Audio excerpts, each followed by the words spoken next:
কখনোই আসে না। মনে রাখবেন, যেখানে সুখ থাকে সেখানে অভিজ্ঞতা থাকে না।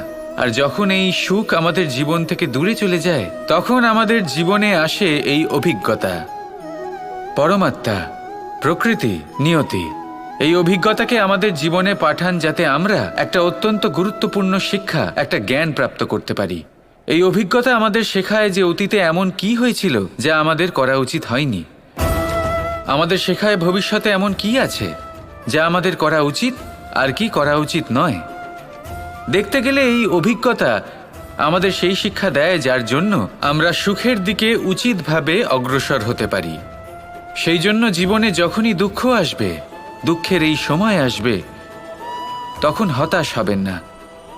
বোঝার চেষ্টা করুন এই পরিস্থিতি কেন এসেছে, কি শিক্ষা দিতে এসেছে। যদি আপনি সেই জ্ঞান লাভ করেন, সুখে